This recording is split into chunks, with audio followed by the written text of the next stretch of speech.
السلام علیکم دوستو، ویڈیو کو دیکھنے سے پہلے ہمارے اس چینل کو سبسکرائب کر لیں اور نیچے موجود بیل آئیکن کو بھی ضرور کلک کر لیں تاکہ ہماری ویڈیوز آپ کے پاس بر وقت پہنچتی رہیں۔ 638 عیسوی کا سال شروع ہو چکا تھا۔ 1.5-2 مہینے اور گزر گئے تو ایک روز عیسائیوں کا جمع غفیر حمص آ پہنچا اور شہر کا محاصرہ کر لیا۔ مسلمان اس کے لیے تیار تھے۔ انہوں نے بڑے لمبے عرصے کے لیے خوراک اور تیروں وغیرہ کا ذخیرہ شہر میں جمع کر لیا تھا۔ عیسائیوں نے مسلمانوں کو قلعہ بند دیکھا تو وہ حیران ہوئے کہ کھلے میدان میں لڑنے والی فوج قلعہ بند ہو کر لڑنے پر آ گئی ہے۔ اسے عیسائیوں نے مسلمانوں کی کمزوری سمجھا۔ انہوں نے مسلمانوں کو للکارنا شروع کر دیا۔ اہل اسلام، اب تمہارا مقابلہ عیسائی عربوں سے ہے۔ ہم رومی نہیں مسلمانوں، ہمت کرو، باہر آ کر لڑو، قلعے کے دروازے کھول دو ورنہ تم میں سے کوئی بھی زندہ نہیں رہے گا۔ اب ہم جزیہ لیں گے۔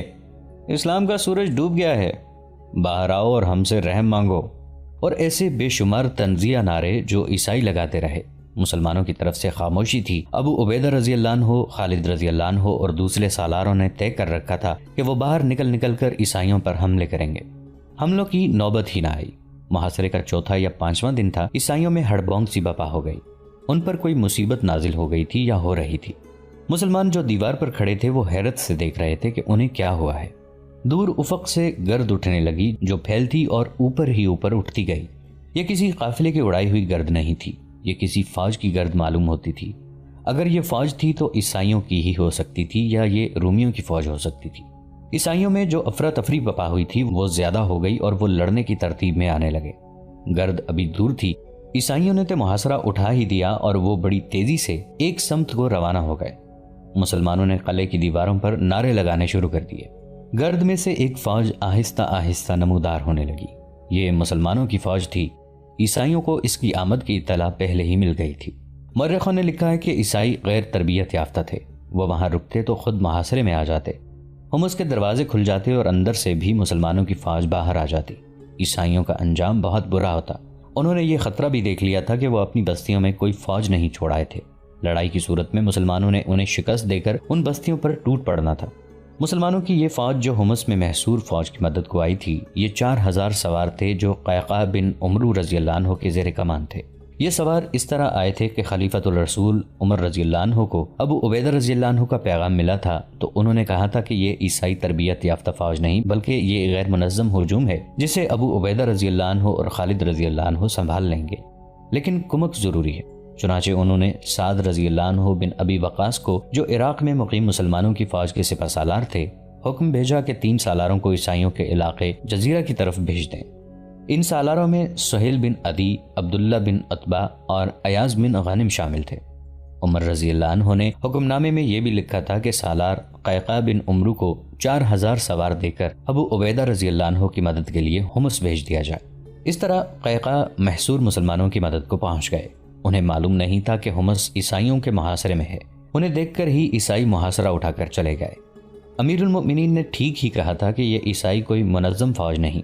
یہ عیسائیوں نے خود ہی ثابت کر دیا اور اس کے ساتھ ہی عیسائیوں نے یہ بھی ثابت کر دیا کہ مسلمانوں کو عیسائیوں پر اعتماد نہیں کرنا چاہیے اور مسلمان ارض شام کی فتح کو اس وقت تک مکمل نہ سمجھیں جب تک کہ وہ اندرونی خطروں کو بھی ختم نہ کر لیں۔ عیسائیوں کے اس جنگی اقدام سے واضح ہو گیا تھا کہ ہم مذہب ہونے کی وجہ سے یا مسلمان نہ ہونے کی وجہ سے ان کی دلچسپیاں اور وفاداریاں رومیوں کے ساتھ ہیں۔ خلیفہ کے حکم کے مطابق جزیہ کے تمام علاقے کو مسلمانوں نے اپنی عملداری میں لے لیا۔ عیسائیوں کے خلاف کوئی تعدیبی کارروائی نہ کی گئی۔ اگر کہیں عیسائیوں نے مسلح مزاحمت کی تو ان کے خلاف جنگی کارروائی کی گئی۔ شمالی سرحد کو تخریب کاری سے بچانے کے لیے ابو عبیدہ رضی اللہ عنہ نے سرحد پار جا کر حملے شروع کر دیے۔ اس سے شام میں امن و امان ہو گیا۔ عمر رضی اللہ عنہ بن الخطاب نے عدل و انصاف میں شہرت پائی ہے۔ عدل فاروقی ضرب المثل کے طور پر استعمال ہوتا ہے۔ ان کے عدل کی لاٹھی سے سب یکساں طور پر ہانکے جاتے تھے۔ ان کی لاٹھی غربت اور عمارت، رنگ اور نسل، آقا اور غلام کو نہیں پہچانتی تھی۔ اس دور میں خالد رضی اللہ عنہ کی ٹکر کا کون سا ایسا سالار تھا جس نے اسلام کو ارض شام، اردن اور فلسطین تک پھیلا دیا ہو؟ بیت المقدس کا فاتح جو کوئی بھی تھا، اس میں کسی شک و شبہ کی گنجائش نہیں کہ خالد رضی اللہ عنہ نہ ہوتے تو بیت المقدس کی فتح اتنی آسان بھی نہ ہوتی۔ عمر رضی اللہ عنہ ذاتی طور پر بھی جانتے تھے کہ قیصر و کسریٰ کے خلاف بعض فتوحات اس لیے ممکن ہو سکی تھیں کہ خالد رضی اللہ عنہ نے غیر معمولی طور پر دلیرانہ فیصلے کیے تھے۔ ابو عبیدہ رضی اللہ عنہ ٹھنڈے مزاج کے سالار تھے۔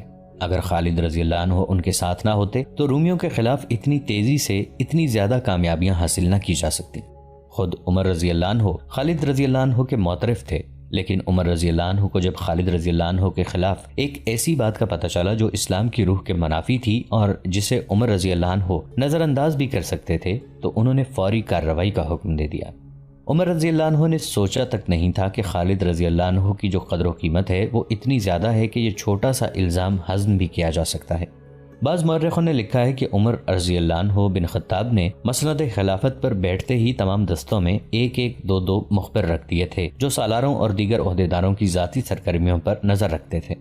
جب شام میں امن و امان ہو گیا اور خالد رضی اللہ عنہ کو قنسرین کا حاکم بنا دیا گیا، عمر رضی اللہ عنہ کو مدینہ میں اطلاع ملی کہ خالد رضی اللہ عنہ نے ایک شاعر جس کا نام اشعث بن قیس تھا 10,000 درہم صرف اس لیے انعام کے طور پر دیے ہیں کہ اس نے قنسرین جا کر خالد رضی اللہ عنہ کی فتوحات کو خراج تحسین پیش کرنے کے لیے ایک قصیدہ پڑھا تھا۔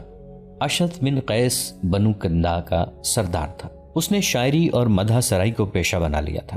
وہ اور اس جیسے چند اور شاعر سالاروں اور حاکموں وغیرہ کے ہاں جاتے، قصیدے پڑھتے اور تحفے تحائف اور انعام و کرام وصول کرتے تھے۔ اسی ضمن میں اشعث قنسرین میں خالد رضی اللہ عنہ کے ہاں جا پہنچا۔ خالد رضی اللہ عنہ امیر باپ کے بیٹے تھے، انہوں نے غربت دیکھی ہی نہیں تھی، شہزادوں کی طرح پلے بڑھے تھے۔ یہ تو ان کی عظمت تھی کہ صحیح معنوں میں شہزادے ہوتے ہوئے بھی انہوں نے آدھی عمر میدان جنگ میں پیش قدمیوں میں زمین پر سوتے اور گھوڑے کی پیٹھ پر گزار دی تھی۔ وہ طبعاً خوش ذوق تھے، فیاض تھے، ہر حسین چیز کے دل دادا تھے۔ انہوں نے اس شاعر کو جو انعام دیا تھا وہ اپنی جیب سے دیا تھا۔ اس وقت سالار اس سے زیادہ امیر ہوتے تھے، جس کی وجہ یہ تھی کہ دشمن کے جس سالار کو وہ ذاتی مبارزت میں شکست دیتے تھے اس کے تمام تر مال و دولت کے خود حقدار ہوتے تھے۔ اس کے علاوہ انہیں مال غنیمت میں سے بھی حصہ ملتا تھا۔ خالد رضی اللہ عنہ نے دشمن کے بے شمار سالاروں کو ذاتی مقابلوں میں قتل کیا تھا۔ ان کے مال و اموال خالد رضی اللہ عنہ کے حصے میں آئے تھے۔ تاریخ گواہ ہے کہ خالد رضی اللہ عنہ نے اتنا مال و دولت اپنے پاس رکھا ہی نہیں تھا۔ مورخوں نے لکھا ہے کہ شام کی جنگ ختم ہوئی تو خالد رضی اللہ عنہ نے اپنے سوار دستے کے سواروں کو اپنی جیب سے نقد انعام دیے تھے۔ ان کے سوار دستے نے جو کارنامے کر دکھائے تھے وہ ہم پہلے بیان کر چکے ہیں۔ وہ اس سے بھی بڑے انعام کے حقدار تھے، لیکن خلافت مدینہ کی نگاہ میں انعام کا تصور کچھ اور تھا، اور وہی اسلام کی روح کے عین مطابق تھا۔ عمر رضی اللہ عنہ بن خطاب نے تاریخ اسلام کے مشہور مؤذن بلال رضی اللہ عنہ کے ہاتھ ابو عبیدہ رضی اللہ عنہ کو ایک تحریری حکم نامہ بھیجا۔ خالد بن ولید کو مجاہدین کی جماعت کے درمیان کھڑا کرو، اس کے سر سے دستار اتارو، دستار سے اس کے ہاتھ پیٹھ کے پیچھے باندھو، ٹوپی بھی اس کے سر سے اتار دو۔ پھر اس سے پوچھو کہ اس نے ایک شاعر اشعث بن قیس کو انعام اپنی جیب سے دیا ہے یا مال غنیمت سے۔ اگر وہ اقبال کرے کہ مال غنیمت سے دیا ہے تو اسے خیانت میں پکڑو، اگر اس نے اپنی جیب سے دیا ہے تو اس پر اسراف کا الزام عائد کرو۔ ان میں سے جس الزام کا بھی وہ اعتراف کرتا ہے اس کی پاداش میں اسے اس کے موجودہ عہدے سے معزول کر دو اور اس کی جگہ تم خود کام کرو۔ یہ عربوں کا رواج تھا کہ جس پر کوئی الزام ہوتا تھا اس کے ہاتھ اسی کی پگڑی سے باندھ کر لوگوں کے سامنے پوچھا جاتا تھا کہ اس نے یہ جرم کیا ہے یا نہیں۔ ایک عام آدمی کے ساتھ یہی سلوک ہوتا تھا، لیکن عمر رضی اللہ عنہ نے خالد رضی اللہ عنہ جیسے عظیم اور تاریخ ساز سالار کو بھی عام آدمی کی سطح پر کھڑا کر دیا۔ مورخوں نے لکھا ہے کہ ابو عبیدہ رضی اللہ عنہ نے جب یہ حکم پڑھا تو ان پر سناٹا طاری ہو گیا۔ اگر عمر رضی اللہ عنہ ابو عبیدہ رضی اللہ عنہ کو تھوڑی سی بھی اجازت دے دیتے کہ وہ یہ تحقیقات اپنے طور پر کریں تو ابو عبیدہ رضی اللہ عنہ خالد رضی اللہ عنہ کے ساتھ یہ طریقہ اختیار نہ کرتے، لیکن وہ جانتے تھے کہ عمر رضی اللہ عنہ ڈسپلن اور عدل و انصاف کے معاملے میں کس قدر سخت ہیں۔ اس وقت ابو عبیدہ رضی اللہ عنہ حمص میں اور خالد رضی اللہ عنہ قنسرین میں تھے۔ ابو عبیدہ رضی اللہ عنہ نے قاصد کو بھیجا کہ وہ قنسرین سے خالد رضی اللہ عنہ کو بلا لائے۔ قاصد نے جب خالد رضی اللہ عنہ کو پیغام دیا تو وہ اچھل کر اٹھے۔ خدا کی قسم، خالد رضی اللہ عنہ نے نعرہ لگانے کے انداز میں کہا، مجھے ایک اور جنگ لڑنے کے لیے بلایا گیا ہے۔ خالد رضی اللہ عنہ اسی خوشی کو دل میں بسائے حمص پہنچے کہ رومیوں یا بازنطینیوں کے خلاف کوئی بڑی جنگ لڑی جانے والی ہے، لیکن جب وہ ابو عبیدہ رضی اللہ عنہ کے سامنے گئے تو ابو عبیدہ رضی اللہ عنہ کے چہرے پر اداسی کے آثار دیکھے۔ امین الامت خالد رضی اللہ عنہ نے ان کے پاس بیٹھتے ہوئے پوچھا، کیا وہ غلط ہے جو میں سمجھ کر آیا ہوں؟ ابو سلیمان، ابو عبیدہ رضی اللہ عنہ نے غم سے بوجھل آواز میں خالد رضی اللہ عنہ سے کہا، امیر المومنین نے تجھ پر الزام عائد کیا ہے کہ تو نے 10,000 درہم اشعث کو دیے ہیں۔ وہ اگر مال غنیمت سے دیے ہیں تو یہ خیانت کا جرم ہے۔ اور اگر اپنی جیب سے دیے ہیں تو یہ فضول خرچی ہے جو اسلام کی نگاہ میں ناجائز ہے۔ بلال یہی جواب لینے آیا ہے۔ خالد رضی اللہ عنہ کا رد عمل یہ تھا کہ ان پر خاموشی طاری ہو گئی۔ ابو عبیدہ رضی اللہ عنہ نے ایک بار پھر پوچھا، لیکن خالد رضی اللہ عنہ کے منہ سے ایک لفظ بھی نہ نکلا۔ دراصل ابو عبیدہ رضی اللہ عنہ چاہتے تھے کہ خالد رضی اللہ عنہ کچھ نہ کچھ ضرور کہیں تاکہ وہ طریقہ اختیار نہ کرنا پڑے جو امیر المؤمنین نے اختیار کرنے کو لکھا تھا۔ خالد رضی اللہ عنہ پر ایسا اثر ہوا کہ انہوں نے بلال رضی اللہ عنہ کی طرف دیکھا بھی نہیں۔ آخر ابو عبیدہ رضی اللہ عنہ نے بلال رضی اللہ عنہ کی طرف دیکھا۔ اس کا مطلب یہ تھا کہ بلال رضی اللہ عنہ عربوں کے رواج کے مطابق خالد رضی اللہ عنہ سے بیان لیں۔ بلال رضی اللہ عنہ پورا حکم لے کر آئے تھے، انہوں نے کارروائی مکمل کر کے جانا تھا۔ خالد رضی اللہ عنہ نے تھوڑی سی مہلت مانگی جو انہیں دے دی گئی۔ یہ مہلت تو انہیں ملنی ہی تھی کیونکہ دستور کے مطابق تمام فوج کو اکٹھا کرنا تھا جس کے سامنے خالد رضی اللہ عنہ سے اعتراف جرم کرانا تھا۔ خالد رضی اللہ عنہ کی ایک بہن فاطمہ رضی اللہ عنہ حمص میں رہتی تھی۔ خالد رضی اللہ عنہ ان کے پاس گئے اور انہیں بتایا کہ عمر رضی اللہ عنہ نے ان پر کیا الزام عائد کیا ہے۔ بہن سے مشورہ لینے کی ضرورت یہ پیش آئی تھی کہ عمر رضی اللہ عنہ خالد رضی اللہ عنہ کے قریبی رشتہ دار تھے۔ فاطمہ رضی اللہ عنہ نے بڑے دکھ سے عمر رضی اللہ عنہ کے خلاف ایک بات کہہ دی۔ خالد رضی اللہ عنہ پہلے ہی مغموم تھے اور کسی حد تک مشتعل بھی۔ انہیں اپنی بہن کا مشورہ اچھا لگا اور وہ واپس ابو عبیدہ رضی اللہ عنہ کے پاس چلے گئے۔ امین الامت خالد رضی اللہ عنہ نے کہا، میں نے کوئی جرم نہیں کیا، میں کوئی بیان نہیں دوں گا۔ اس کے بعد زمین و آسمان نے جو منظر دیکھا اسے دیکھ کر بھی کوئی فرد یقین نہیں کرتا تھا کہ یہ سلوک اس عظیم شخصیت کے ساتھ ہو رہا ہے جو عظمت اسلام کا ستون ہے اور جس کے بغیر اسلام اس جگہ تک نہ پہنچتا جہاں خالد رضی اللہ عنہ کے ہاتھ ان کی پیٹھ کے پیچھے ان کی دستار سے بندھے ہوئے تھے، ان کے سر سے ٹوپی اتری ہوئی تھی، وہ زمین پر دو زانو بیٹھے ہوئے تھے اور بلال رضی اللہ عنہ ان کے سامنے کھڑے اعتراف جرم کرا رہے تھے۔ اے ابن الولید، بلال رضی اللہ عنہ پوچھ رہے تھے، تو نے اشعث کو 10,000 درہم اپنی جیب سے دیے ہیں یا مال غنیمت سے؟ خالد رضی اللہ عنہ کے چہرے کا رنگ اڑا ہوا تھا، وہ خاموش رہے۔ بلال رضی اللہ عنہ نے ایک بار پھر پوچھا، خالد رضی اللہ عنہ پھر بھی خاموش رہے۔ ابن الولید، بلال رضی اللہ عنہ نے کہا، میں امیر المؤمنین کے حکم کی تعمیل کر رہا ہوں، جواب دے، تو نے 10,000 درہم اشعث کو اپنی جیب سے دیے تھے یا مال غنیمت سے؟ اپنی جیب سے، خالد رضی اللہ عنہ نے آخر جواب دیا۔ بلال رضی اللہ عنہ نے ان کے ہاتھ کھول دیے اور اپنے ہاتھوں پگڑی ان کے سر پر رکھی۔ ہم سب پر امیر المؤمنین کے حکم کی تعمیل فرض ہے، بلال رضی اللہ عنہ نے کہا، ہم ہر سالار کی عزت کرتے ہیں۔ وہاں جتنی فوج تھی اس پر خاموشی طاری تھی۔ اس خاموشی میں اضطراب چھپا ہوا تھا، ہر کسی کے چہرے پر گلہ اور شکوہ تھا۔ کم از کم خالد رضی اللہ عنہ کے ساتھ یہ سلوک نہیں ہونا چاہیے تھا، لیکن نظم و ضبط کا تقاضا یہ تھا کہ ایک جائز کارروائی کے خلاف کوئی نہیں بول سکتا تھا۔ ابو عبیدہ رضی اللہ عنہ اور بلال رضی اللہ عنہ کی بھی کیفیت یہ تھی کہ وہ آنکھیں اوپر کر کے نہیں دیکھتے تھے، ان کی نظریں زمین پر لگی ہوئی تھیں۔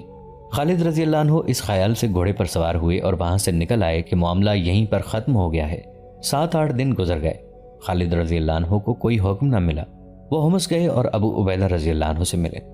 ابو سلیمان، ابو عبیدہ رضی اللہ عنہ نے امیر المؤمنین کا حکم نامہ خالد رضی اللہ عنہ کے آگے کرتے ہوئے کہا، یہ پڑھ لو۔ یہ وہ حکم نامہ تھا جو امیر المؤمنین نے ابو عبیدہ رضی اللہ عنہ کی طرف بھیجا تھا کہ خالد رضی اللہ عنہ جو بھی اعتراف کریں انہیں معزول کر دیا جائے۔ تجھ پر اللہ کی رحمت ہو امین الامت، خالد رضی اللہ عنہ نے ابو عبیدہ رضی اللہ عنہ سے کہا، امیر المؤمنین کا یہ حکم مجھے اسی روز کیوں نہ سنا دیا؟ خدا کی قسم ابو سلیمان، ابو عبیدہ رضی اللہ عنہ نے کہا، مجھے اندازہ تھا اس دکھ کا جو تجھے ہونا تھا، میں اپنی زبان سے تجھے دکھ نہیں دے سکتا تھا، یہ دکھ میرے لیے بھی کم نہیں کہ تجھے معزول کر دیا گیا ہے۔ خالد رضی اللہ عنہ خاموشی سے اپنے گھوڑے پر سوار ہوئے اور حمص سے نکل آئے۔ تاریخ یہ بتانے سے قاصر ہے کہ اس وقت خالد رضی اللہ عنہ کیا سوچ رہے تھے، ان کی جذباتی دنیا میں کیسے کیسے زلزلے آ رہے تھے۔ انہوں نے اپنی جیب سے یہ انعام دیا تھا، اسے وہ جرم نہیں سمجھتے تھے، وہ یہی سمجھتے تھے کہ انہیں جو سزا دی گئی ہے وہ بہت سنگین ہے۔ ان کی زندگی میں یہ دوسرا موقع تھا کہ وہ سوچوں اور خیالوں کی بھول بھلائیوں میں بھٹکتے سفر کر رہے تھے۔ ایک اس روز جب وہ مکہ سے مدینہ کو تنے تنہا جا رہے تھے، انہوں نے مدینہ جا کر رسول اکرم صلی اللہ علیہ وآلہ وسلم کے دست مبارک پر اسلام قبول کرنا تھا، اور اب وہ حمص سے اپنی معزولی کا حکم سن کر قنسرین کو جا رہے تھے۔ ان کے ذہن میں اضطراب کا، رنج و الم کا اور نہ جانے کیسی کیسی سوچوں کا طوفان اٹھتا تھا، اور وہ اس طوفان کے زناٹے سنتے جا رہے تھے۔ گھوڑے نے انہیں قنسرین پہنچا دیا۔ شہر کے اندر جاتے ہی انہوں نے اپنے اس گھڑ سوار دستے کو بلایا جو انہوں نے اپنے ہاتھوں تیار کیا تھا۔ یہ چنے ہوئے سواروں کا دستہ تھا۔ اس دستے نے اپنے سے کئی گنا قوی دشمن کے پاؤں اکھاڑے تھے۔ اس دستے سے خالد رضی اللہ عنہ کو بہت ہی پیار تھا۔ ابھی کل ہی کی بات تھی کہ اس دستے کے سامنے کھڑے ہو کر خالد رضی اللہ عنہ کہا کرتے تھے کہ دشمن پر ٹوٹ پڑو۔ آج وہ اسی دستے کے سامنے رنج و علم کا مرقع بنے اپنے گھوڑے پر بیٹھے تھے۔ خالد رضی اللہ عنہ اپنے اس محبوب دستے سے نہ جانے کیسی کیسی باتیں کرنا چاہتے تھے۔ انہوں نے بولنا چاہا تو ان پر رقت سی طاری ہو گئی۔ وہ اس دستے کی جدائی برداشت نہیں کر سکتے تھے۔ انہوں نے انتہائی مختصر الفاظ میں سواروں کی کامیابیوں کی، ان کی برق رفتاریوں کی، جانبازیوں اور سرفروشیوں کی دل کھول کر تعریف کی، پھر انہیں بتایا کہ وہ ہمیشہ کے لیے ان کا ساتھ چھوڑ رہے ہیں۔ سواروں کا رد عمل یہ تھا کہ جیسے ان کی سانسیں رک گئی ہوں۔ دردناک سا ایک سکوت تھا جو ان پر طاری ہو گیا تھا۔ اس سکوت کو سواروں کی سسکیوں نے توڑا۔ خالد رضی اللہ عنہ نے گھوڑا موڑا اور وہاں سے ہٹ آئے۔ یہ منظر ان کی برداشت سے باہر تھا۔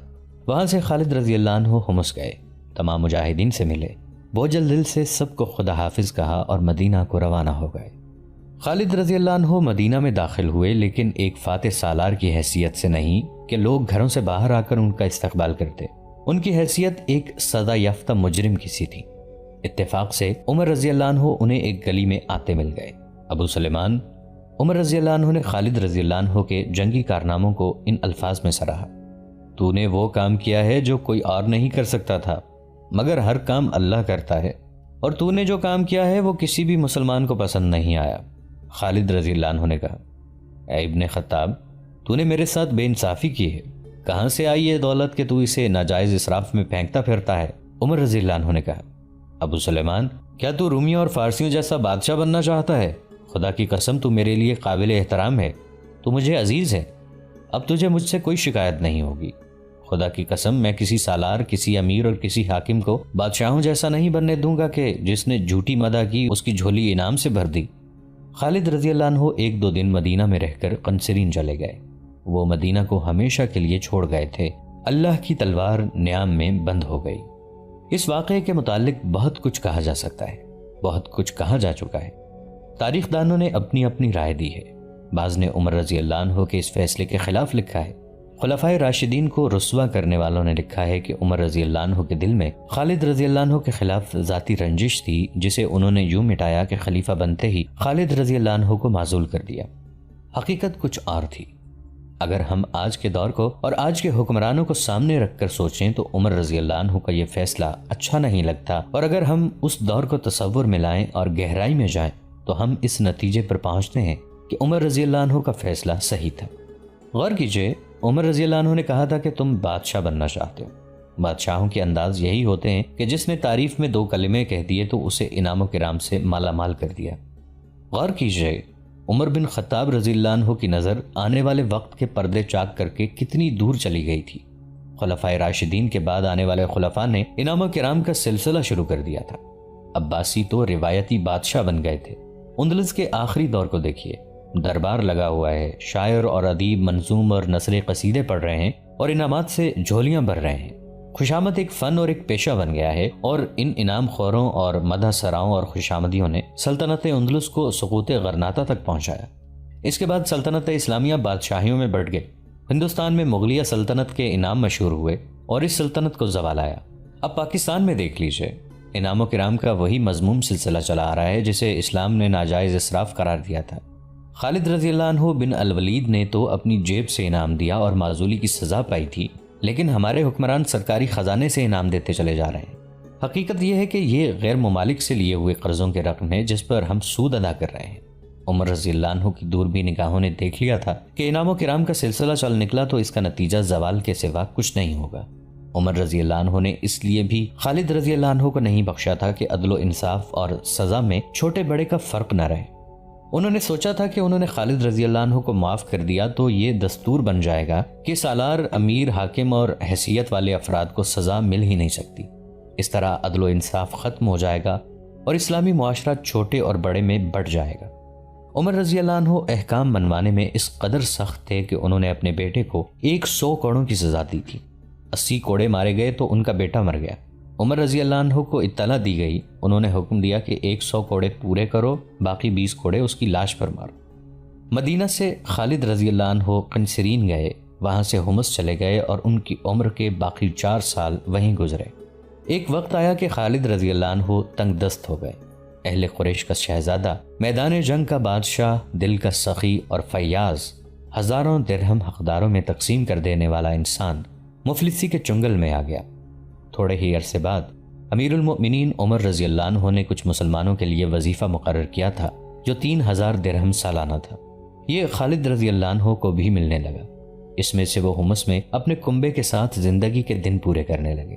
خالد رضی اللہ عنہ اب وہ خالد نہیں رہے تھے جن کی اس للکار انا فارس الضدید انا خالد ابن الولید سے دشمن پر دہشت طاری ہو جایا کرتی تھی۔ وہ گوشہ نشین ہو گئے، ان کی زندہ دلی، خوش ذوقی اور شوقی ختم ہو گئی اور وہ چپ اور اداس رہنے لگے۔ جنوری فروری 639 عیسوی بمطابق 18 ہجری انہیں ایک اور صدمہ برداشت کرنا پڑا۔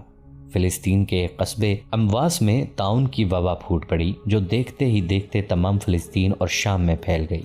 لوگ بڑی تیزی سے موت کا شکار ہونے لگے۔ یہاں ابو عبیدہ رضی اللہ عنہ کے کردار کا ذکر بے محل نہ ہوگا۔ مورخ لکھتے ہیں کہ امیر المؤمنین عمر رضی اللہ عنہ نے ابو عبیدہ رضی اللہ عنہ کو پیغام بھیجا کہ وہ مدینہ آ جائیں۔ ابو عبیدہ رضی اللہ عنہ نے جواب دیا کہ میرے جن ساتھیوں نے میدان جنگ میں کبھی ساتھ نہیں چھوڑا تھا انہیں میں طاعون کے ڈر سے چھوڑ کر نہیں آؤں گا۔ چنانچہ وہ اپنی فوج کے ساتھ رہے اور طاعون کے حملے سے رحلت فرما گئے۔ خالد رضی اللہ عنہ کے تمام ساتھی سالار جن کے ساتھ انہوں نے بڑی خوفناک جنگیں لڑی تھیں طاعون سے انتقال کر گئے۔ ان میں ابو عبیدہ رضی اللہ عنہ، شرجیل رضی اللہ عنہ بن حسنہ، زرار رضی اللہ عنہ بن الازور، یزید رضی اللہ عنہ بن ابو سفیان بھی شامل تھے۔ خالد رضی اللہ عنہ کے اپنے بہت سے بیٹے طاعون کا شکار ہو گئے۔ ایک باپ کے لیے یہ صدمہ ناقابل برداشت تھا۔ طاعون کی اس وبا میں 25,000 مسلمان اللہ کو پیارے ہو گئے۔ خالد رضی اللہ عنہ پہلے بھی چپ ہی رہتے تھے مگر اب تو جیسے ان کی قوت گویائی ختم ہی ہو گئی ہو۔ مسلمانوں کی فتوحات کا سلسلہ چل رہا تھا۔ ابو عبیدہ رضی اللہ عنہ کے انتقال کے بعد سپہ سالاری عمرو رضی اللہ عنہ بن عاص کو ملی۔ خالد رضی اللہ عنہ جب مسلمانوں کی نئی فتح کی خبر سنتے تو ان کے چہرے پر رونق آ جاتی تھی مگر کچھ دیر بعد وہ پھر بجھ کے رہ جاتے۔ انہیں غالباً یہ خیال آتا کہ وہ اس جنگ میں شریک نہیں تھے۔ 642 عیسوی بمطابق 21 ہجری میں خالد رضی اللہ عنہ کو ایسی بیماری نے آن لیا جو انہیں بڑی تیزی سے کھانے لگی۔ یہ صدموں کا اثر تھا، ان کا جسم گھلتا چلا گیا۔ ایک روز ایک دوست انہیں دیکھنے آیا۔ غور سے دیکھ، خالد رضی اللہ عنہ نے اپنی ایک ٹانگ ننگی کر کے دوست کو دکھائی اور پوچھا، کیا میری ٹانگ پر کوئی جگہ تجھے نظر آتی ہے جہاں تیر، تلوار یا برچھی کا زخم نہ ہو؟ دوست کو ایسی کوئی جگہ نظر نہ آئی جہاں زخم نہیں تھا۔ خالد رضی اللہ عنہ نے دوسری ٹانگ ننگی کر کے دوست کو دکھائی اور یہی سوال پوچھا۔ پھر دونوں بازو باری باری ننگے کیے اور یہی سوال پوچھا۔ پھر سینہ اور پیٹھ دکھائی۔ دوست کو ایک بالش سے زیادہ کوئی جگہ نظر نہ آئی جہاں زخم کا نشان نہ تھا۔ کیا تو نہیں جانتا میں نے کتنی جنگیں لڑی ہیں؟ خالد رضی اللہ عنہ نے بڑی نحیف آواز میں کہا۔ پھر بھی میں شہید کیوں نہ ہوا؟ میں لڑتے ہوئے کیوں نہ مارا؟ تو میدان جنگ میں نہیں مر سکتا تھا ابو سلیمان؟ دوست نے کہا، تجھے رسول اللہ صلی اللہ علیہ وآلہ وسلم نے اللہ کی تلوار کہا تھا۔ یہ رسول اکرم صلی اللہ علیہ وآلہ وسلم کی پیشگوئی تھی کہ تو میدان جنگ میں نہیں مارا جائے گا۔ اگر تو مارا جاتا تو سب کہتے کہ ایک کافر نے اسلام کی تلوار توڑ دی ہے۔ ایسا ہو نہیں سکتا، تو اسلام کی شمشیر بے نیام تھا۔ انتقال کے وقت خالد رضی اللہ عنہ کے پاس ان کا ایک ملازم حمام تھا۔ نزع کے عالم میں خالد رضی اللہ عنہ نے کہا، میں ایک اونٹ کی طرح مر رہا ہوں، بستر پر مرنا میرے لیے شرمناک ہے۔ اور خالد رضی اللہ عنہ اس اللہ کے حضور پہنچ گئے جس کی وہ شمشیر تھے۔ خالد رضی اللہ عنہ بن الولید سیف اللہ دنیا سے اٹھ گئے۔ خالد رضی اللہ عنہ کی عمر 58 سال تھی۔ ان کی وفات کی خبر مدینہ پہنچی تو بنی مخزوم کی عورتیں بین کرتی گلیوں میں نکل آئیں۔ مدینہ کی دوسری عورتیں بھی باہر آ گئیں اور مدینہ ماتم کدا بن گیا۔ عورتیں سینہ کوبی اور بین کر رہی تھیں۔ امیر المؤمنین عمر رضی اللہ عنہ نے خلافت کی مسند پر بیٹھتے ہی حکم جاری کیا تھا کہ کسی کی وفات پر گریہ وزاری نہیں کی جائے گی۔ ان کے اس حکم پر سختی سے عمل ہوتا رہا تھا، مگر خالد رضی اللہ عنہ کی وفات پر عورتیں گھروں سے باہر آ کر بین کر رہی تھیں۔ عمر رضی اللہ عنہ نے اپنے گھر میں بیٹھے یہ آوازیں سنی تو غصے سے اٹھے اور دیوار کے ساتھ لٹکتا ہوا درہ لے کر تیزی سے باہر کو چلے، لیکن دروازے میں رک گئے۔ کچھ دیر سوچ کر واپس آ گئے اور درہ وہیں لٹکا دیا جہاں سے اٹھایا تھا۔ بنی مخزوم کی عورتوں کو رونے کی اجازت ہے، عمر رضی اللہ عنہ نے اعلان کیا۔ انہیں ابو سلیمان کا ماتم کر لینے دو، ان کا رونا دکھاوے کا نہیں، رونے والے ابو سلیمان جیسوں پر ہی رویا کرتے ہیں۔ حمص میں بڑا حسین ایک باغ ہے، پھولوں کے کیارے ہیں، درمیان میں راستے ہیں، درخت ہیں۔ اس باغ میں ایک مسجد ہے جو مسجد خالد ابن الولید کے نام سے مشہور ہے، بہت دلکش مسجد ہے۔ اس مسجد کے ایک کونے میں خالد رضی اللہ عنہ کی قبر ہے۔ خالد رضی اللہ عنہ کی داستان شجاعت جاننے والوں کو آج بھی جیسے اس مسجد میں جا کر للکار سنائی دیتی ہے، انا فارس الضدید، انا خالد ابن الولید۔